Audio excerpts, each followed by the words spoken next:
창세기 11장 10절에서 마지막 32절 말씀 교독합니다.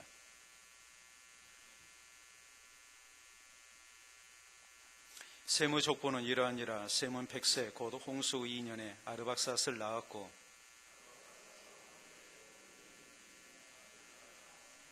아르박삿은 35세에 셀라를 낳았고,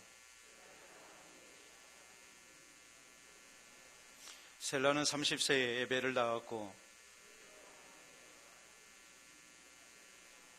에벨은 34세에 벨렉을 낳았고, 벨렉은 30세에 루우를 낳았고, 루우는 32세에 스룩을 낳았고, 스룩은 30세에 나홀을 낳았고, 나홀은 29세에 데라를 낳았고, 데라는 70세에 아브람과 나홀과 하란을 낳았더라.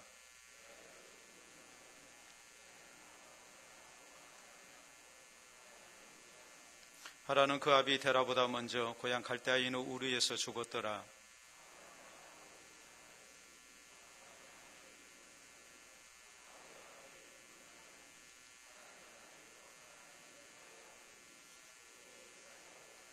사레는 임신하지 못함으로 자식이 없었더라.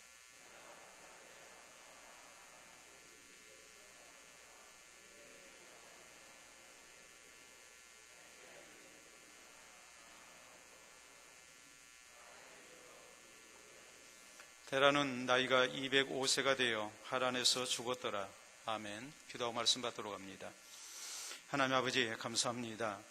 오늘도 주의 말씀을 통하여 우리가 주의 뜻을 분별하며 또 하나님의 말씀으로 위로받고 셈을 얻고자 머리 숙여 주의 말씀 받기를 원합니다.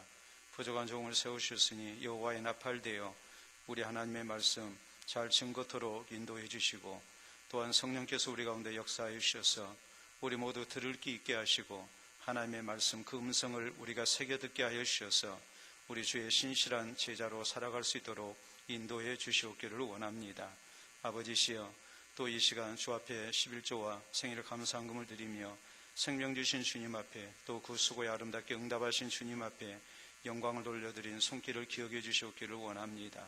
사는 날 동안 늘 주와 동행하게 하시고 하나님의 손에 붙들려 살게 하시고 또 하나님께서 생명의 빛으로 더욱 복되게 하여 주셔서 앞으로 살 날 가운데 더욱더 주님의 은혜를 누리며 주 앞에 존귀한 모습으로 쓰임받을 수 있도록 인도해 주시옵기를 원합니다.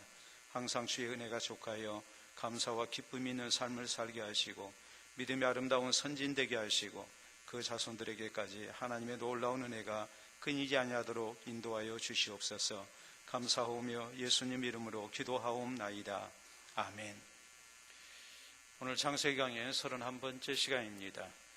우리가 가전제품이 고장날 때에 이제 흔하게 겪는 일입니다. 되게 가전제품 몇 년 쓰면 고장나나요? 되게 몇 년 쓰면 고장나요? 가전제품 10년. 그래서 이제 순간의 선택이 몇 년을 좌우한다 그래요? 10년을 좌우한다. 10년 쓰면 잘 쓴 건데 도중에 보면 한 4년 5년 쓰다가 고장나는 경우도 있고 그렇죠. 또 이제 10년 잘 썼어요. 겉은 멀쩡하고 그런데 어느 날 갑자기 고장이 났어요. 그래서 이제 가전을 고치려고 하다 보면은 수리비가 어느 정도 나오던가요? 제가 한 가지 이제 직원이 돼가지고 여러분에게 이렇게 권유를 합니다. 수리비가 얼마 드는데 그거 부품 가는 돈이라면 차라리 뭐 하는 게 낫겠습니까? 이번 기회에 새 것으로 바꾸는 게 낫겠습니다. 그렇게 되게 권유를 받죠. 그런 경우 어떻게 합니까? 기어이 부품 새 것으로 교환해가지고 쓰겠다고 고집합니까? 아니면 쓸 만큼 썼으니까 이제 새 것으로 바꿔야 되겠다는 결정을 내립니까?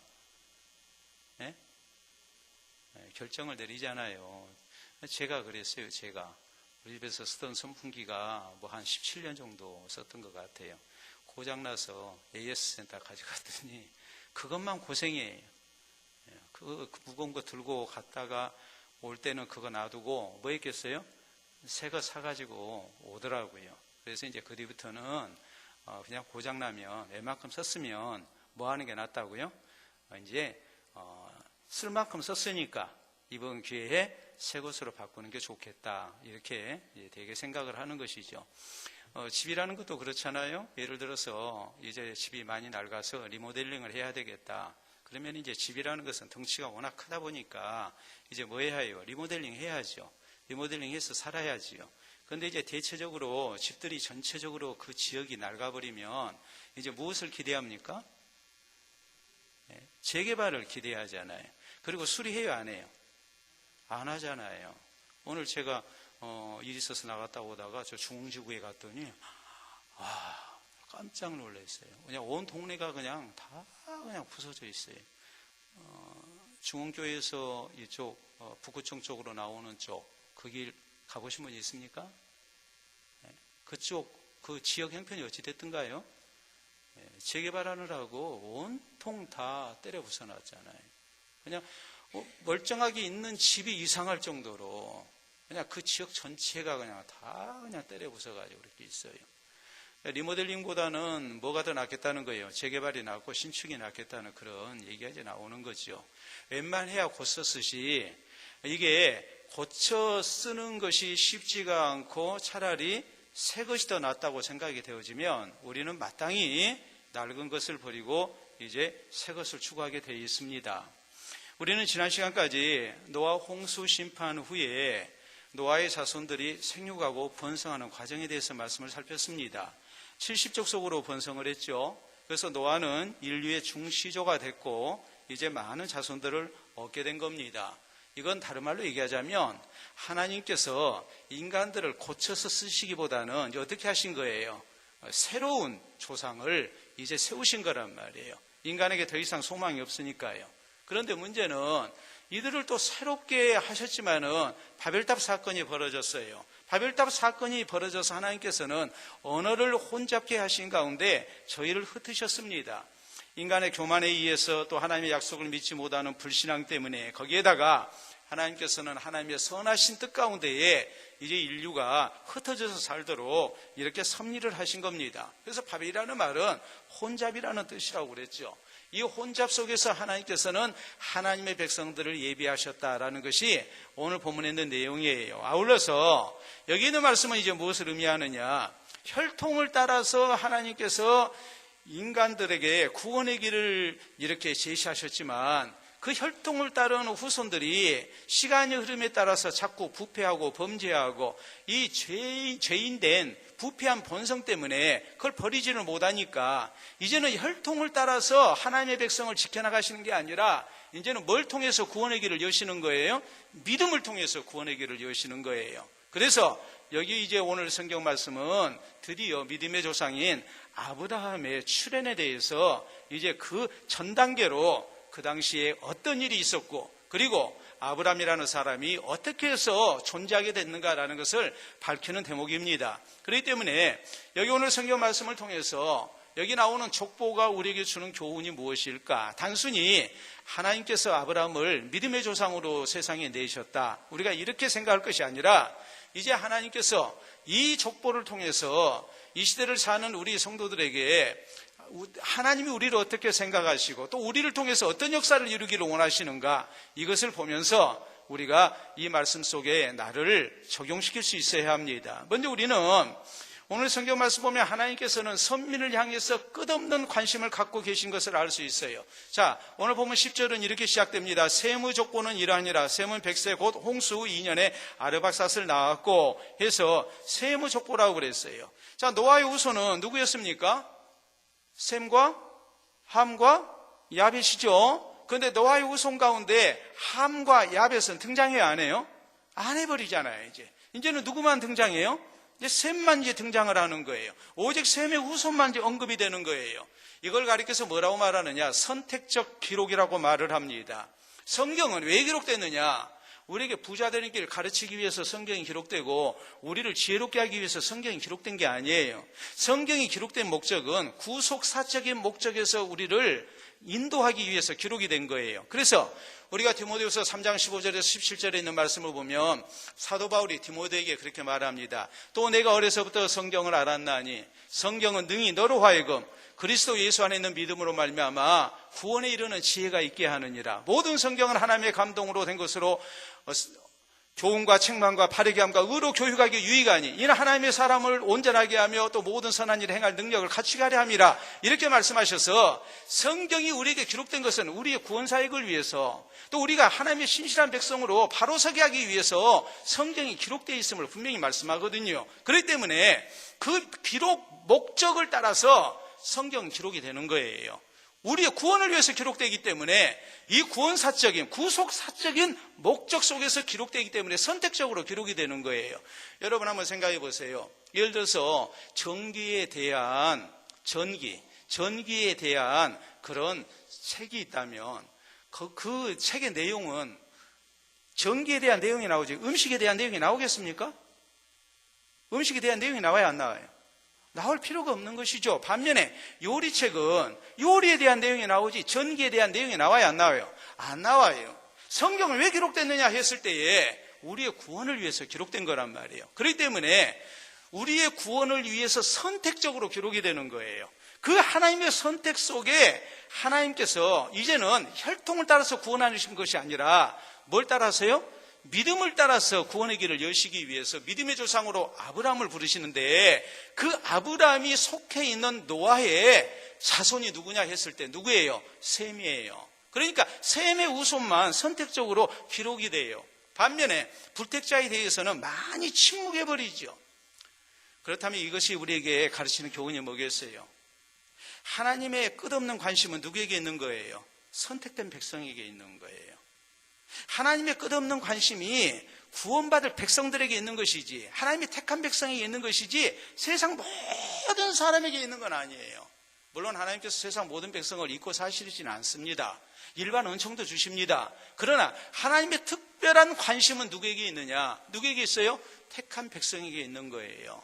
그렇기 때문에 우리 하나님께서 하나님의 택한 백성을 만드시기 위해서 요한복음 3장 16절에 보면 뭐라고 말씀하십니까? 하나님이 세상을 이처럼 사랑하사 독생자를 주셨으니 이는 저를 믿는 자마다 멸망하지 않고 영생을 얻게 하려 하심이라 그랬거든요. 하나님의 택한 백성들, 믿음을 통해서 구원하는 백성들에게 하나님의 관심이 있단 말이에요. 구원의 백성들에게, 선민에게 하나님의 관심이 있는 거예요. 하나님이 우리에게 얼마나 관심을 갖고 계시고 나에게 얼마나 관심을 갖고 계시는가? 우리가 신명기 32장 9절 이하에 보면은 모세가 세상을 떠나기 전에 이스라엘 백성들에게 하나님이 너희를 얼마나 사랑하는 줄 아느냐? 하나님이 너희들을 얼마나 관심을 가지고 인도하시는 줄 아느냐?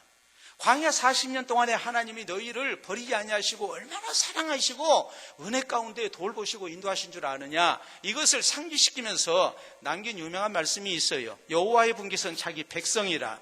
야곱은 그가 택하신 기업이로다. 여호와께서 그를 황무지에서 심승이 부르짖는 광야에서 만나시고 호위하시며 보호하시며 자기의 눈동자같이 지키셨도다 그랬어요. 그만큼 하나님은 하나님의 백성에 대해서 무한한 관심과 사랑을 쏟고 계신다는 말입니다.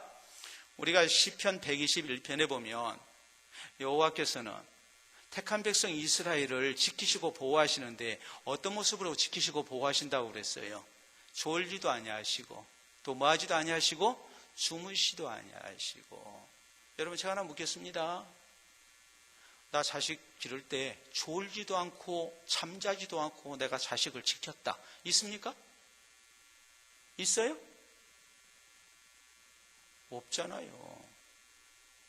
이런 얘기하면 좀 뭐합니다만은 짐승들 가운데 돼지 같은 경우에 새끼 낳고 잘못하면 새끼가 어미한테 깔려서 죽는 경우가 있습니까? 없습니까?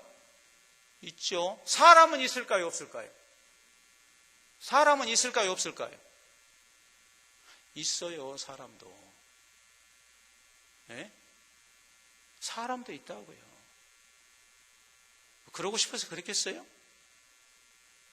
하나님은 졸지도 아니하시고 주무시도 아니하시고 택한 백성 이스라엘 우리들을 지키시는데 지금부터 영원토록 지키신다고 그랬거든요.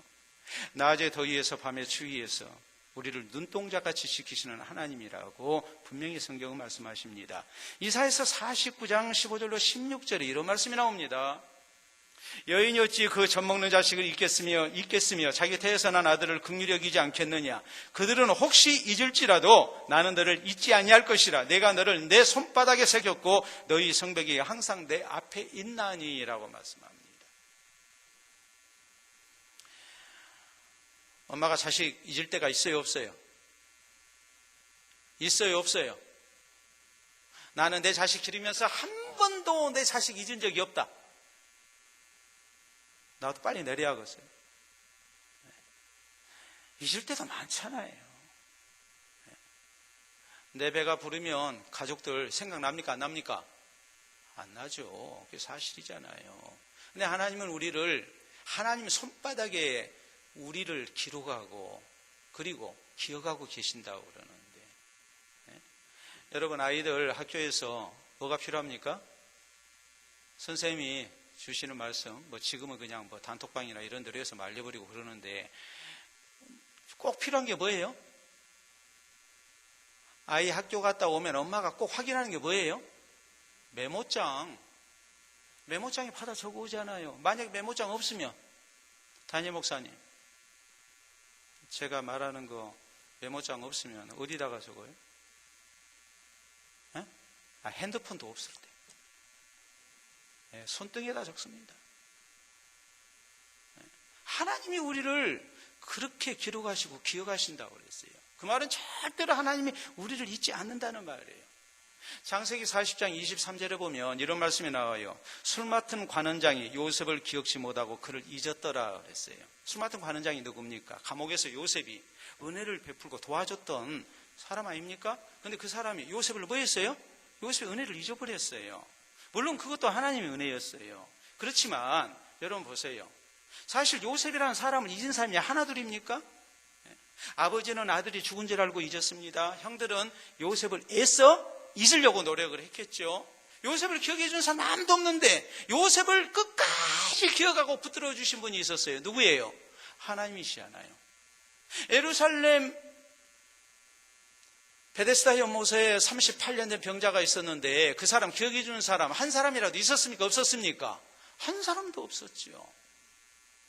물이 끓어오를 때에 나를 연못에 들어가도록 해줄 사람이 한 사람도 없습니다 그랬거든요. 그런데 그 사람을 잊지 않은 사람이 누구예요?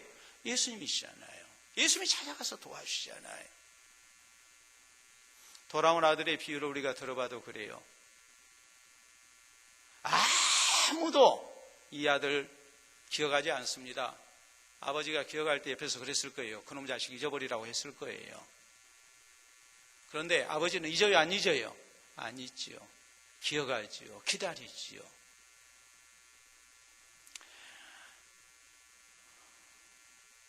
오늘 보도에 뭔 얘기가 나오냐면 CNN 방송에서 대한민국은 빠르게 반려견을 키우는 나라로 변화하고 있다. 옛날에는 그냥 개를 식용을 한다 해가지고 그냥 막 세계적인 비난을 받고 올림픽을 하면 되네 안 되네 막 그런 얘기가 있고 막 그런 나라인데 지금은 반려견 인구가 엄청나게 늘고 또 개를 식용으로 하는 일 그거 법으로 제정해가지고 이제 못하게 하고 뭐 이런 식으로 해서 법령이 이렇게 정비가 되고 해서 대한민국에 대한 이미지를 우리가 바꿔야 할 때가 됐다 이런 식으로 보도가 됐거든요. 우리나라 반려견이 또 반려묘까지 해가지고 고양이까지 해서 반려동물이 1200만 마리 이상이라고 그러거든요. 근데요, 반려견에 대한 관심이 어느 정도냐, 자기 자식이나 가족처럼 생각하는 사람들이 대부분이에요. 그래서 자, 반려견 키우는 사람들 반려견한테 자기가 뭐예요? 엄마라고 그래요. 그래가지고 먹던 음식도 뭐하고? 나눠 먹고 또 입속에 들어간 것도 꺼내 먹고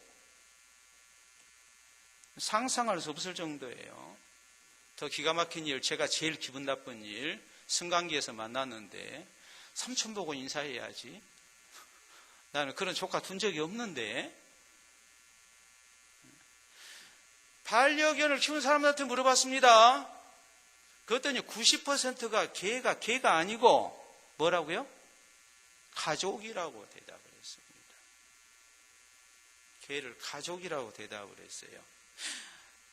반려동물에 대한 그 문화가 우리나라보다 훨씬 발달된 미국 같은 데서는 가족이 몇 명입니까 하면 부부가 아이 2명을 데리고 산다 그러면 가족이 몇 명이에요? 4명인데 몇 명이라고 답할까요? 반려견 포함해서 5명이라고 그럽니다.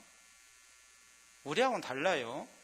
근데 실제적으로 90%가 반려견을 가족이라고 대답을 해요. 자, 그런데 지금부터 이제 놀랄만한 사실을 제가 말씀을 드립니다. 40%는 가족보다 뭐가 더 소중해요? 개가 더 소중하다. 그러니까 나이 드신 분들, 남자들 이사 갈 때 뭐만 안고 있어야 해요? 반려견을 안고 있어야 데려갑니다. 그런 우스개가 달리 나온 게 아닙니다. 40%는 함께 이불을 덮고 잔다고 대답을 했습니다. 개의 서열을 따져봤더니 집안에서 서열 1위라고 대답한 프로테지가 5.6%였어요. 여러분들 반려견 키우신 분들 집에서 내 서열이 몇이나 되는가 생각을 해보세요. 아시잖아요?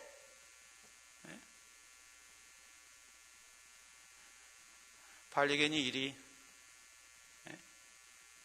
또 엄마가, 아내가 2위, 딸들이 3위, 4위, 그리고 남편은 5위. 아니면 반려견이 남편보다도 서열이 앞서는 경우가 대부분입니다. 가장 큰 걱정거리가 뭐냐라고 물어봤습니다. 반려견 키우는 사람의 가장 큰 걱정거리가 뭘까요? 뭐일 것 같아요? 살찌는 거. 이런 것을 우리가 기가 막히다고 하면 안 됩니다. 그게 지금 현실이 되어 있으니까요. 그런데 사실 생각하면 반려견도 그렇게 사랑하고 관심을 갖고 염려해 주는데, 돌봐주는데, 하물며 하나님께서 하나님의 자녀된 우리 성도에게 얼마나 큰 관심을 가지시고 우리를 사랑하시고 우리를 돌보시겠는가. 우리가 믿음을 가져야 한다는 말이에요. 현대인은 고독 속에 삽니다. 다른 사람에 대해서 관심 갖지 않습니다. 관심 갖는 것이 신뢰가 됩니다. 개인주의 사회예요. 또 익명성의 사회거든요. 그러나 힘들 때는 누군가가 나에게 관심을 가져주고 나를 이해해주고 또 위로해주고 나를 도와주기를 원합니다. 이때 우리가 기억해야 할 일이 있어요. 사람들은 나를 몰라줘도, 사람들은 나를 잊어도, 사람들은 나에게 관심 없어도 하나님께서는 변함없이 나를 사랑하시고 나를 잊지 아니하시고 나에게 관심을 두시고 돌보고 계신다는 사실, 이것을 우리가 믿음 가운데 가지고 있어야 합니다.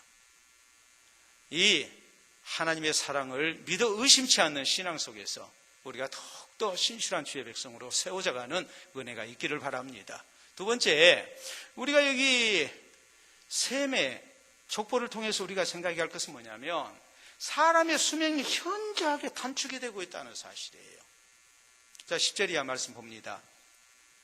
셈의 족보는 이러하니라. 셈은 100세 곧 홍수 2년에 아르박삿을 낳았고 아르박삿을 낳은 후에 500년을 지내며 자녀를 낳았으며 아르박삿은 35세에 셀라를 낳았고 셀라를 낳은 후 403년을 지내며 자녀를 낳았으며, 이렇게 등등 쭉 말씀이 나갑니다.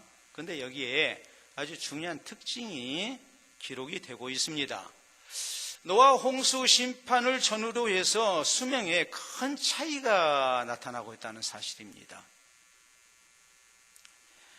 전에는 평균 수명이 노아 홍수 이전에 등장하고 있는 사람의 평균 수명이 858세입니다. 그런데 노아 홍수 이후에는 그 수명이 어느 정도로 줄어들었느냐? 이 셈의 족보를 보면 317세로 줄어들어요. 노아 홍수 이전에는 858세였던 평균 수명이 홍수 후에는 317세로 확 줄어들어요. 모세 시대에는 또 얼마나 줄어듭니까? 사람이 인생이 몇이에요? 70이요. 강건하면 몇? 80이라도 그랬잖아요. 수명이 확 줄어들잖아요. 거기에다가 노아 홍수 전에는 사람들이 65세에서 187세 사이에 등남을 했습니다. 그런데 노아 홍수 후에는 29세에서 100세 사이에 등남이 되고 있어요. 이것은 무엇을 의미하느냐? 인간의 수명 사이클이 그만큼 뭐가 됐다는 얘기예요? 단축이 되고 있다는 것을 의미를 해요. 그 이유가 뭘까? 첫째는 기후변화 때문입니다. 노아 홍수라는 것은 전 지구적으로 나타나는 홍수였기 때문에 굉장한 지각 변동이 있었을 것이고, 그리고 기후변화가 엄청났을 거예요.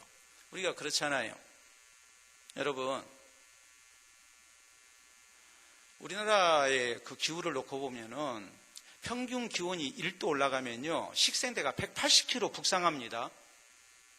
식생대가 180kg 북상한다는 것은 무엇을 의미하냐면, 예를 들어서 대나무 하면은, 대나무가 옛날에는 충청도 이남에서만 자랐거든요. 근데 지금은 어디서도 자랄 수 있다는 걸 의미해요? 180km 올라간다는 얘기예요. 그러면 경기도를 넘어서 버려요. 또 여러분 생각해 보세요. 아열대 과일이 재배가 됩니까? 안 됩니까? 지금 재배되고 있죠. 물론 영농기술이 발달했기 때문에 얼마든지 그렇게 뭐 비닐하우스랄지 이런 거 해가지고 재배가 가능하다고 하지만 전에보다도 훨씬 따뜻해졌다는 것은 우리가 잘 알잖아요. 근데 기후가 변화되면 누가 힘들어요? 건강한 사람이 힘들어요? 건강이 좋지 못한 사람이 힘들어요?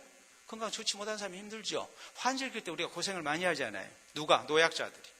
근데 전 지구적인 기후 변화가 일어났기 때문에 사람들이 거기에 적응하며 산다는 것이 굉장히 힘들었을 거라고 우리가 알 수 있어요. 자연 환경이 오염됐죠. 파괴됐죠. 동식물들이 멸종당했죠. 사람도 역시 마찬가지일 거라고 우리가 생각할 수 있습니다. 그런가 하면 또 하나는 뭐냐? 죄의 영향이 그만큼 무서웠다는 것을 의미해요. 성경의 죄의 결과는 뭐라고 그랬어요?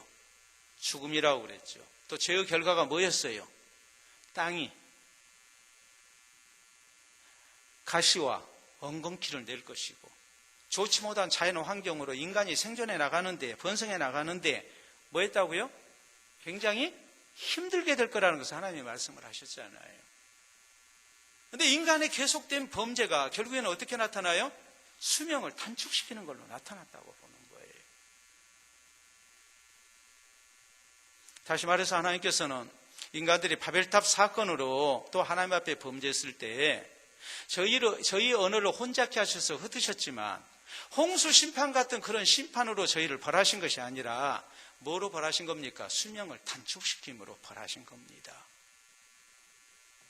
특히 28절에 보면 이런 말씀이 나옵니다. 하라는 그 아비 데라보다 먼저 고향 갈대아인의 우울에서 죽었더라. 데라의 아들이 하란입니다. 그런데 하란이 아버지보다 먼저 죽어요. 이 모든 것은 물론 우리가 얼마든지 자식이 부모보다 앞설 수 있습니다. 그런데 성경에 가인이 아벨을 죽여가지고 아버지보다 아벨이 앞선 사람이 됐지만, 그런 고의적 살인 말고 이렇게 이름이 기록되면서 아버지보다 먼저 죽었다고 기록된 경우는 처음이거든요. 그 말은 곧 무엇을 의미하느냐? 사람의 수명이라는 것이 죄의 결과로 인해서 장담할 수 없는 그런 단축이 일어나고, 또 예고치 않은 죽음을 맞이할 수도 있는 상황까지 가버렸다는 것을 의미를 해요. 결국 이것이 우리에게 가르치는 것은 뭐냐면, 하나님에 대한 범죄가 인간으로 하여금 하나님의 복에서 점점 멀어지게 만든 겁니다. 반면에 성경이 우리에게 강조하는 건 뭡니까? 하나님의 말씀에 대해서 우리가 믿고 순종하게 될 때에, 또 하나님을 경외하며 살게 될 때에 하나님은 우리에게 무엇을 약속하십니까? 하나님의 복을 약속하셨고 번성할 거라고 약속을 하셨거든요. 사사기에 나타난 기록들을 봐보세요. 이스라엘이 하나님을 바로 섬기지 못할 때 하나님께서는 이방인들을 왕성케 하시고 이방인들에게 압제를 당하게 하십니다. 하나님을 떠나면, 하나님 앞에 범죄하면 결국 하나님의 복에서 멀어지게 만드신 거란 말이에요. 사울왕이라는 사람이 하나님께 버림을 당합니다. 그런데 사울왕이 하나님을 버린 것이 아니라 실제적으로 누가 먼저 하나님을 버렸어요? 사울이 먼저 하나님을 버린 거예요. 그러니까 역대상 10장 13절로 14절은 그렇게 말씀하죠. 사울이 죽은 것은 여호와께 범죄했기 때문이라. 저가 여호와의 말씀을 지키지 아니하고 또 신접한 자에게 가르치기를 청하고 여호와께 묻지 아니하였으므로 여호와께서 그를 죽이시고 그 나라를 이새의 아들 다윗에게 넘기셨더라. 성경은 이렇게 말씀을 하죠. 하나님을 버리니까, 하나님 앞에 범죄하니까 하나님에게 버림을 당하고 하나님의 복에서 멀어지는 사람이 되고 있는 거예요. 예레미야서 5장 25절에 보면 이런 말씀이 나옵니다. 하나님께서 이른 비와 늦은 비를 주셔서 풍성한 추수를 할 수 있도록 하시는데 이스라엘이 이런 하나님 앞에 불순종하고 범죄했습니다. 그러니까 하나님께서 이스라엘 향해서 탄식하시면서 하신 말씀이 이거예요. 너희 허물이 이러한 일들을 물리쳤고 너희 죄가 너희로부터 좋은 것을 막았느니라 그랬어요. 하나님이 우리의 삶 속에서 함께 하시고 역사하시고 도우시는 은총 속에서 우리의 수고가 헛되지 않게 하고 번성케 하시는 복을 주시는 분임에도 불구하고 그 복을 약속하셨음에도 불구하고 우리가 하나님 앞에 바로 살지 못하고 죄짓고 살고 하면 이런 하나님의 은혜가 나가시는 거예요. 하나님께서 주시는 좋은 것들이 올 수 없도록 우리의 죄가 그것을 막아버리는 바리케이트를 치는 결과가 되어버린다고 성경은 말씀하십니다. 영국 웨일즈 지방의 대붕사 세드 조슈아 목사가 있었습니다. 이분이 웨일즈 지방을 순회하면서 부흥회를 할 때입니다. 순회 부흥회를 할 때예요. 그런데 한 도시에 이 조슈아 목사의 부흥회를 흉내낸 포스터가 많이 거리에 붙었어요. 사실 조슈아 목사님이 아직 그 도시에 오기 전이에요.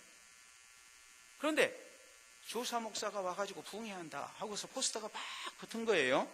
이 포스터는 뭐였냐면은 한 코미디언이 조슈아 목사를 흉내낸 코미디를 공연하겠다고 이렇게 흉내낸 그 공연을 하겠다고 홍보하는 포스터였어요.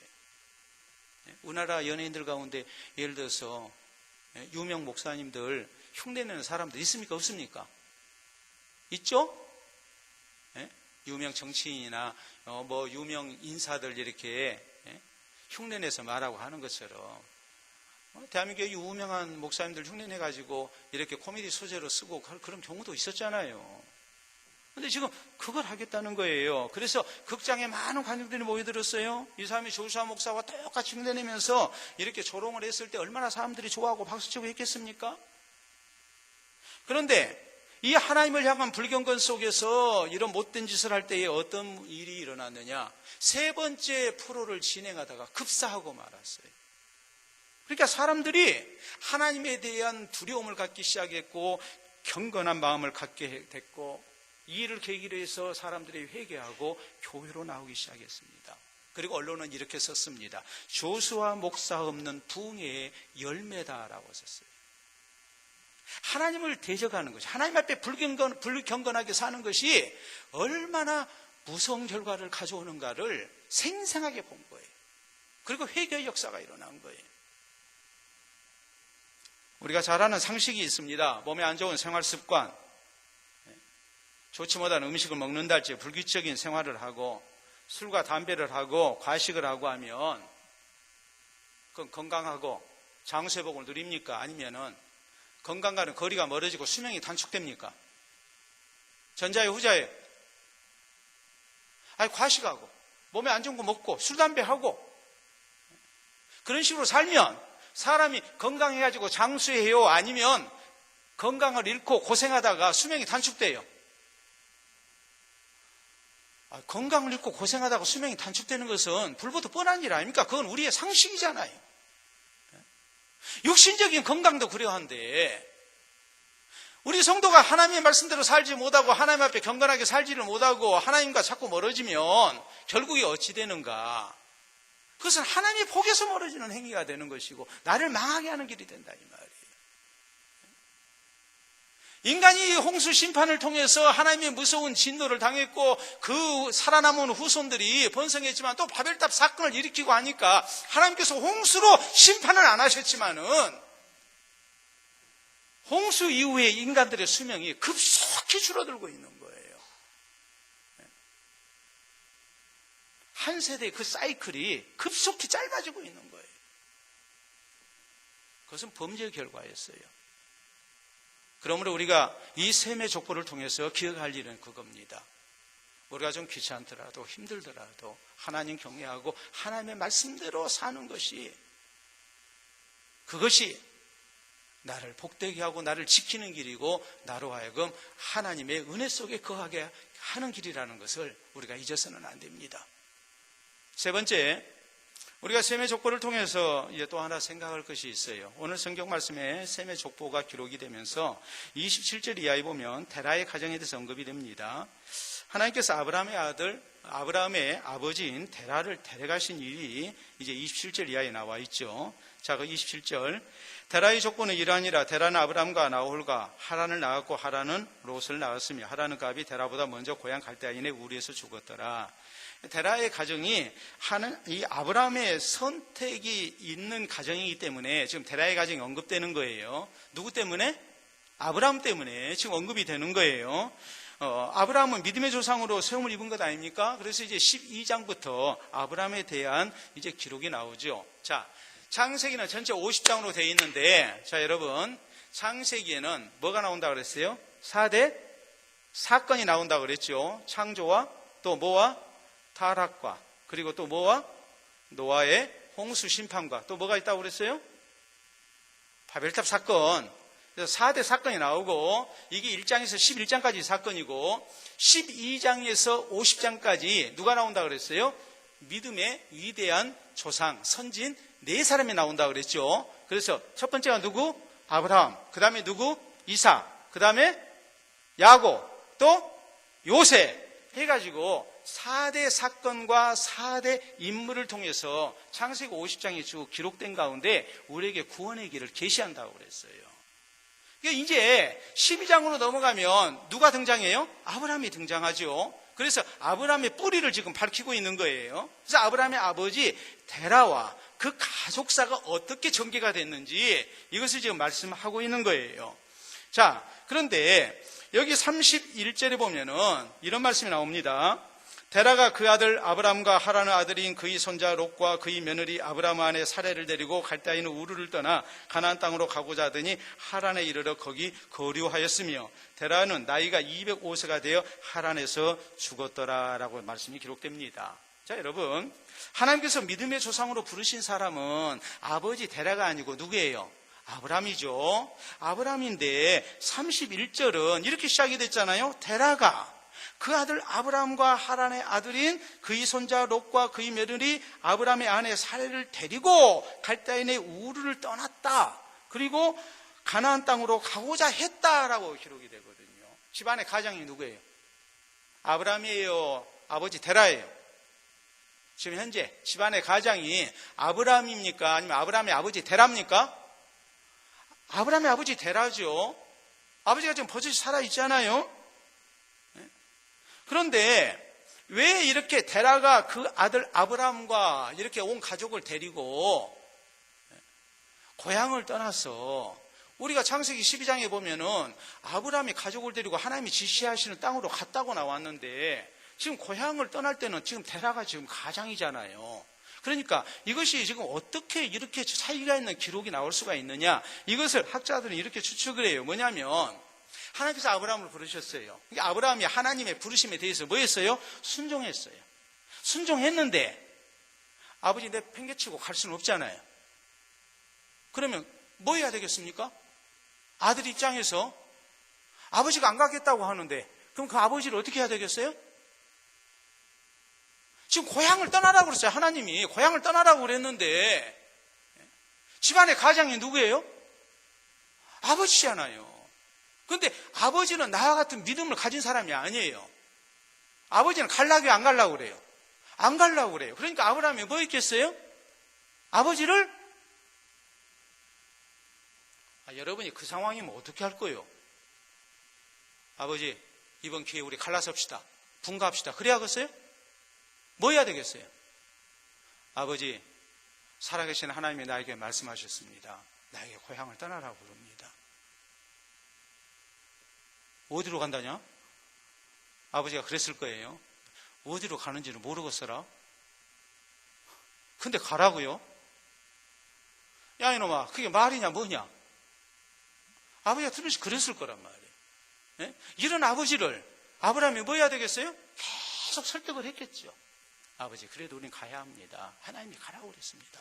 그래서 설득에 성공을 해가지고 고향을 드디어 뭐 했어요? 떠났어요. 그래도 가장은 누구예요?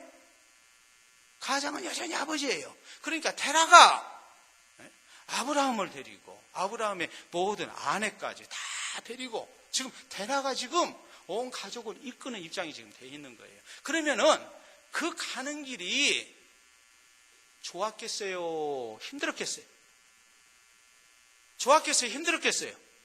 힘들죠. 결정적으로 힘든 이유가 어디에 있느냐?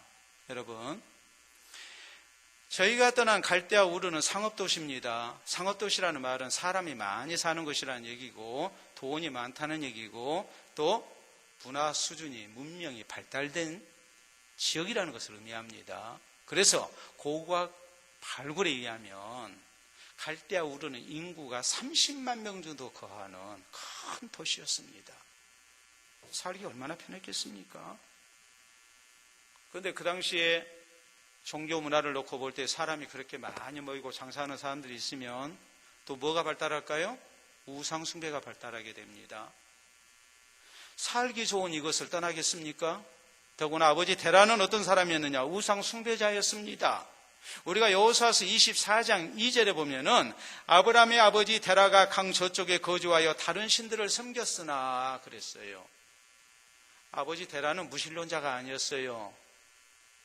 아브라함을 통해서 살아계신 하나님을 받아들일 수 있는 그런 준비가 되어 있는 사람이 아니에요. 우상 숭배자예요. 철저하게 우상을 숭배하면서 평생을 살아온 사람이에요. 그래서 우리가 가나안 땅으로 가기 전에 도중 하란에서 상당 기간을 지체해야 하는 겁니다.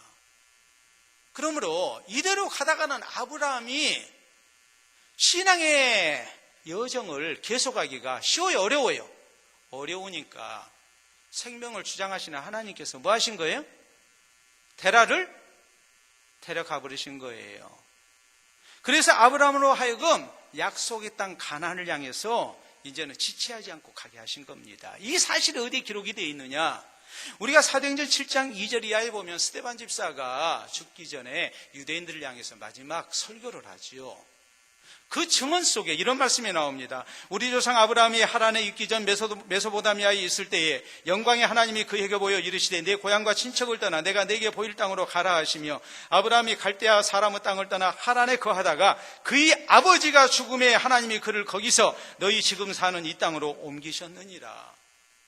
아버지 테라 때문에 가는 것이 너무 힘드니까 하나님께서 아브라함이 하나님의 말씀에 온전히 순종하고 잘 갈 수 있도록 아버지 데라를 우상 숭배자를 뭐 하셨어요? 데려가신 거예요. 그러니까 아브라함이 이제는 모든 장애물에서 벗어나서 홀가분한 모습으로 신앙생활을 잘 할 수 있게 됐다 이런 뜻이에요. 우리가 믿어야 할 것이 바로 이거예요. 신앙으로 살고자 하는 성도에게는 하나님의 도우시는 은혜가 있다는 말이 없다는 말이에요. 있다는 말이에요. 그렇기 때문에 우리가 믿음으로 순종해야 해요. 우시아 왕이 하나님 잘 섬길 것을 작정하고 저가 백성들과 더불어서 하나님을 열심으로 찾고 하나님 말씀에 순종하고 갑니다. 그랬더니 성경은 이렇게 기록이 됩니다. 우시아가 하나님의 기이한 도우심을 힘입어서 강성해졌다. 기이한 도우심이 있었다. 신앙으로 살라고 하니까 하는 일마다 잘 되고 또 도저히 사람의 경험이나 이성으로 설명이 안 되는 그런 하나님의 살아계신 은혜가 있었다는 말이에요. 마태복음 6장 33절에 예수님 말씀하십니다. 너희는 먼저 하나님의 나라와 그의 의를 구하라. 그리하면 우리에게 있어서 절대적으로 필요한 먹을 것, 마실 것, 입을 것 이 모든 것 하나님께서 다 뭐 해주신다? 더해주신다. 여러분, 사도 바울이 아시아에서 전도하다가 길이 막혀가지고 마게도냐인의 환상을 보고 유럽으로 건너갑니다. 이게 하나님 뜻이구나. 사도 바울은 원래가 계획이 철두철미한 사람이에요. 그러니까 2차 전도여행 때, 1차 전도여행 때에 밤빌리아에서 고생 참지 못하고 돌아가 버린 마가를 데리고 갑니까? 안 데리고 갑니까? 안 데리고 가죠. 그것 때문에 자기 생명 은인과도 같은 바나바와 갈라섰잖아요. 그리고 신라와 함께 그가 바다 건너서 지금 유럽으로 가는 겁니다. 원래 육로 여행만 생각을 했는데 뜻하지 않게 지금 배 타고 어디 가게 생겼어요? 지금 유럽으로 건너가는 거예요. 준비 없죠? 부족하죠. 그러나 순종하고 건너가니까 빌립보에서 하나님께서 누구를 만나게 하십니까? 루디아를 만나게 하시잖아요. 루디아라는 여성들을 얻게 되고 루디아가 경제적으로 재정적으로 크게 보탬이 되잖아요. 그래서 선교 사역을 잘 할 수 있게 되잖아요. 고린도에 갔을 때에 거기서 또 누구를 만납니까?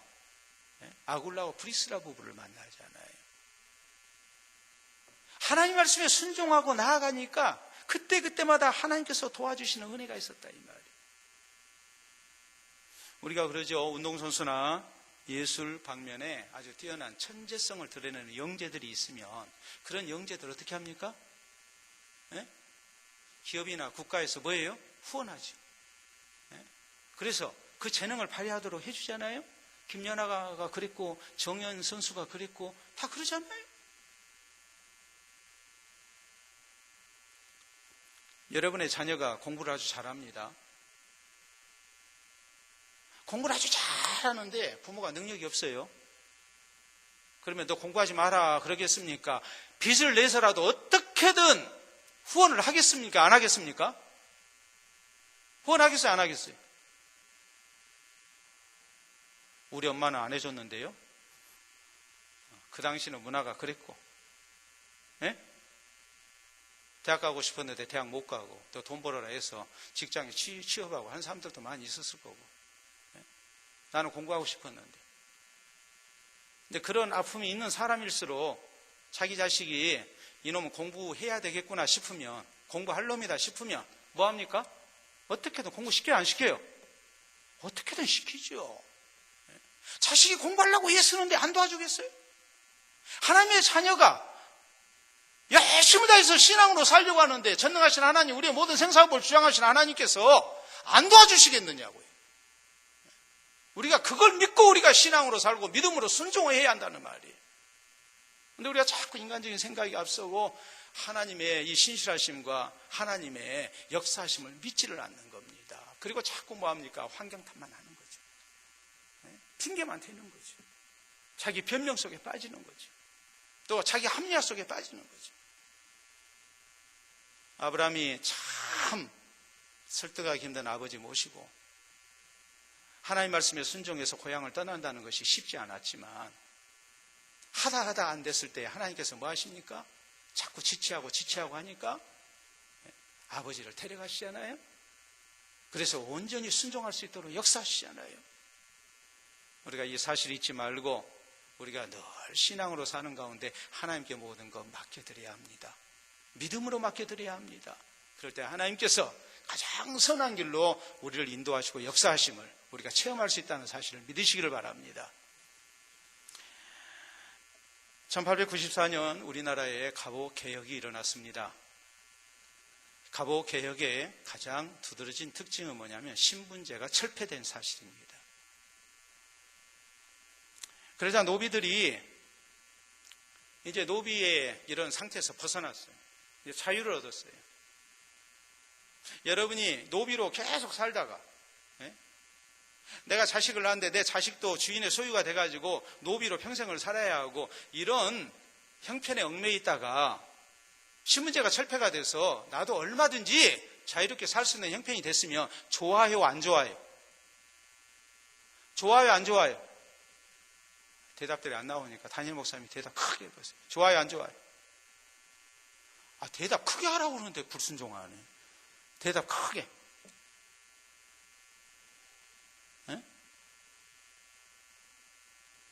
대답을 안 해버려요. 좋아요, 안 좋아요, 목사님? 지금 뭐라고 대답을 해야 100점이 나올까 싶어서 지금 두려워서 대답을 못한 것. 좋죠? 노비로 살다가 신분제가 철폐가 돼가지고 내가 이제 자유한 사람이 됐는데 좋은 일 아닙니까? 근데 놀랍게도 이 노비들이 주인한테 찾아와가지고 주인이 이제 나가서 너는 자유가 됐으니까 네 마음대로 살아라 그랬더니 이 노비들이 오히려 주인한테 무릎을 꿇고 제발 내쫓지 말아주세요. 예전처럼 살게 해주세요 하고 사정을 한 거예요. 왜 그런 일이 벌어졌을까요? 여러분, 신안염전에 현대판 노예들이 있습니까? 없습니까? 있죠? 그 사람들 경찰력 동원해가지고 행불 상태에 있는 사람들 찾아내고 해가지고 돌려보내고 하는데 그 사람들이 또 어디로 가는 거예요? 또 염전으로 가는 거예요. 이유가 뭘까요? 이유가 뭘까요? 노비들이 했던 말은 그거였습니다. 우리가 어디 가서 머리 묶고 살아라고 우리를 내쫓습니까? 그랬어요. 나의 나됨을 모른 거예요. 새 신분의 소중함을 깨닫지를 못하고 새로운 세상에 적응할 생각을 안 한 거예요. 그러니까 그런 현상이 벌어진 거예요. 평생을 노비로 살다 보니까 그것이 내 인생이라고 그냥 숙명처럼 그냥 받아들이고 만 거예요. 거기서 벗어나는 것이 그렇게 두려운 거예요.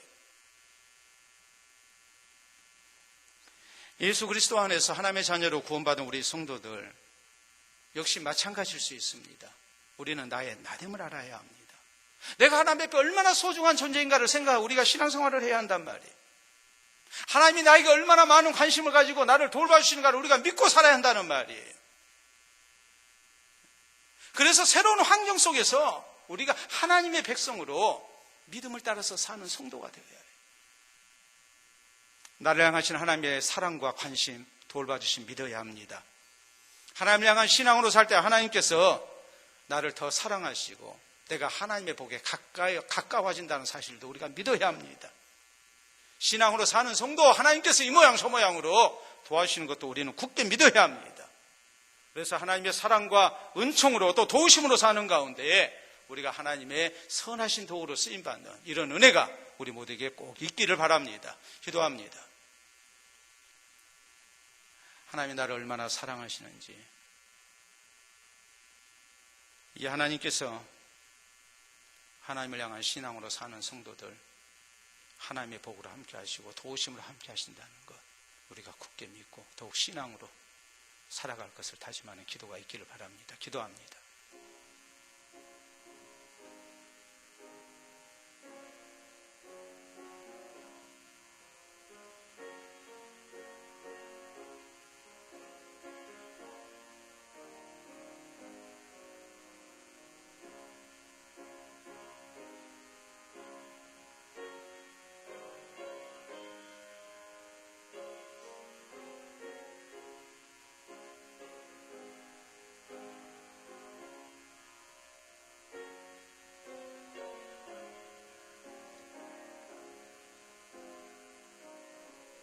참으로 좋으신 우리 아버지 은혜를 진심으로 감사합니다. 세상의 많은 사람들 가운데 너는 내 것이라 내가 너를 지명하여 불렀나니 너는 내 것이라 말씀하시고 우리를 불 가운데서 물 가운데서 지켜주심을 참으로 감사합니다. 이 하나님의 특별하신 사랑 속에 우리가 부르심을 입고 또 주님의 사랑과 관심과 돌보심으로 사는 놀라운 복된 자녀 되게 해주신 것 참으로 감사합니다.